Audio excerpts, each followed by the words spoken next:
So I hear you have some questions about solving two-step equations, especially when it comes to order of operations. Let's talk about 2x plus 4 equals 12. One way to solve this is to subtract 4 from each side. I know your teachers have already talked about that. And the reason for doing that is that you wind up getting the x's all by themselves. Because the whole point of solving equations like this is to find out what x equals. So I'm going to subtract 4 from each side by just getting rid of 4 on the left side of the equal sign, and let's get rid of 4 on the right side of the equal sign. Now I have 2x's equals 8, so I can write that here. 2x equals 8.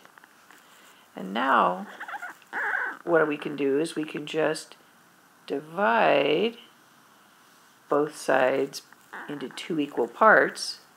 And when we do that, we find out, let's go ahead and do it over here, we'll divide both sides by 2, and we'll find out that each x equals 1, 2, 3, 4. So that's one approach to solving 2x plus 4 equals 12. But just like with many mathematical topics, there's more than one way to solve the problem. So another way to solve 2x plus 4 equals 12 is to actually divide both sides of the equation by a number that everything on both sides is divisible by. In fact, we have a special name for each of these parts. 2x and 4 and 12 are all called terms. So what we're going to do in this case is we're going to divide all 3 of these terms, the 2 on the left and the 1 on the right, by a common factor of 2. So I'm going to divide everything by 2. The 2 x's get divided by 2, and the 4 gets divided by 2, and the 12 gets divided by 2. So when that happens, we wind up with x plus 2 equals 6. We can just look at one row or the other row to see that. So now I want to get x all by itself so I can figure out what it's equal to. So I'm going to subtract 2 from one of the rows on the left, and then subtract 2 on the right side of the equal sign. So we're taking away the same amount from both so we keep a balance. And so now I'm going to show that numerically. And what we're left with then is x equals 4. X equals 1, 2, 3, 4. And as you can see, the answer is the same whether we subtract 4 from both sides first and then divide by 2, or whether we divide by 2 right up front and then get the x by itself.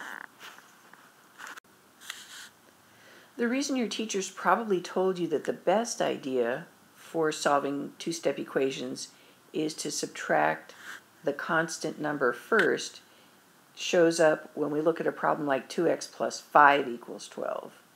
Now, as you can see, if we were to divide the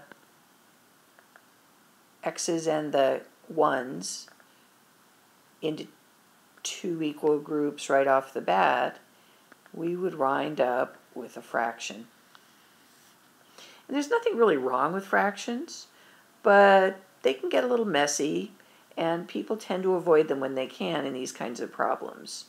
If we were to actually do this division first, we would do 2x divided by 2 plus 5 divided by 2 equals 12 divided by 2. In which case we would then have x plus 2.5, or I'll just say 5 halves, equals 6.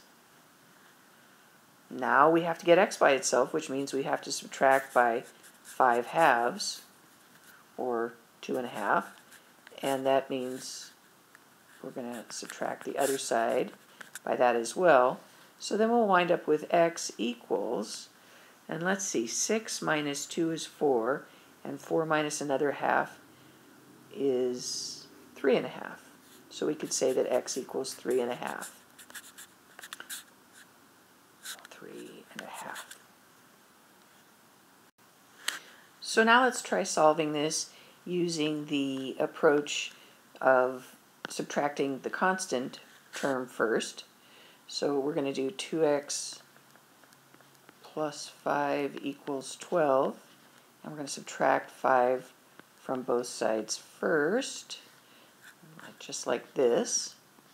Subtract the 5 on the left of the hand of the equal side and subtract it from the right side, and we'll wind up with 2x equals 7. And now we still have to divide everything by 2, so we're going to divide the 2x's by 2, and we're going to divide the 7 by 2, and when we do that, we'll wind up with